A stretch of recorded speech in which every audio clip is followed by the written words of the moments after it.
best places to film. I had no time to prepare on Women in Love because I wasn't engaged.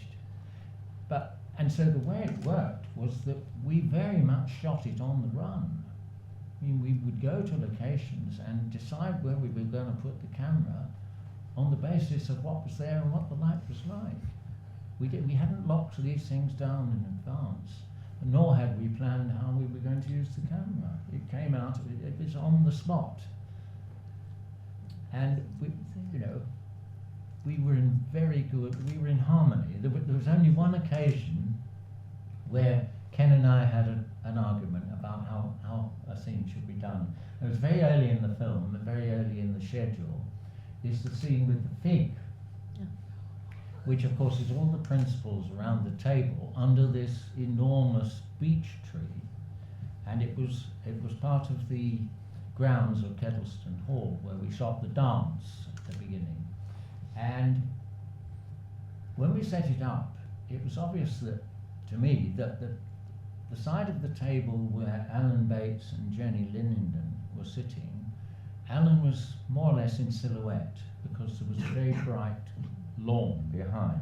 So Alan was almost silhouette. Whereas if you looked at Oliver Reed and Glenda Jackson, they had good light coming through the trees. And so I said to Ken, well, I'm going to have to use some light here because we're going to be shooting this scene for the whole day. The light's going to be changing. I've got to light it or I won't be able to give you a continuity. He said, I don't want you to use light. He said, I don't like using lights on exteriors. And I said, Ken, we've got to do it this way or you won't like the result. I said, I promise you, you won't look lit. And he said, all right then, all right. And so I lit it and I put light through a big silk so that it just looked like the daylight, the shadowless, and I was able to match things so that when you cut the scene together, it looks as if it's all happened at the same time, whereas in fact it's taken several hours to shoot. And he was happy, but that was the only occasion that we had a disagreement. But it was all over, it wasn't a serious argument. It was just how one should do things, because it is very easy to use too much light, too many lights. In fact, I've made mistakes here that I can see now that I wouldn't. I think, oh dear, why did I do that? But I think this is the thing about our work, that you can look back and enjoy the occasion of the wonderful experience of working with these people when we were all much younger, and what a good experience it was. But then you can also see where you went wrong and where you learned what you learned from making that film, both as a technician but also emotionally, because I think that one does become emotionally involved in a film, and this film and also Sunday Bloody Sunday were both progressive, weren't they, in a sense, and they were both such good screenplays that one becomes involved with the characters and what drives them along, what their beliefs are. So well expressed in the writing. If only there were more like that now. Yeah. Did you want to? Oh yes, I just wanted to ask you, Billy, of all the amazing movies that you've shot over the years, photographically, do you have a favourite film that you felt you absolutely peaked at in your high expectation mind?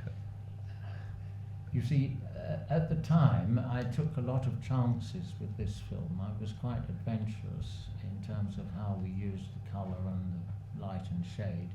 But looking back at it, as I say, I can see things where I've used too much light.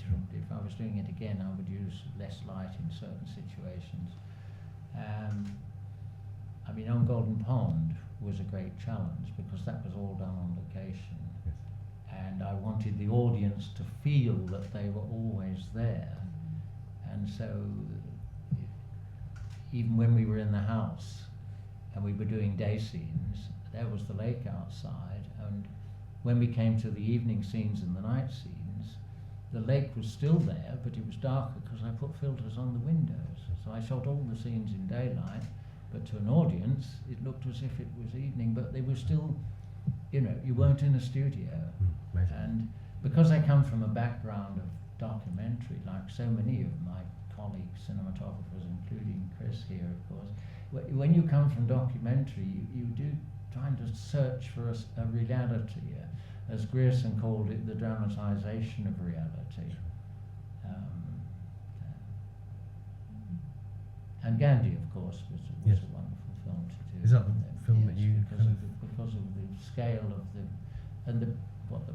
what he did for for us all, really, in trying to promote a peaceful solution.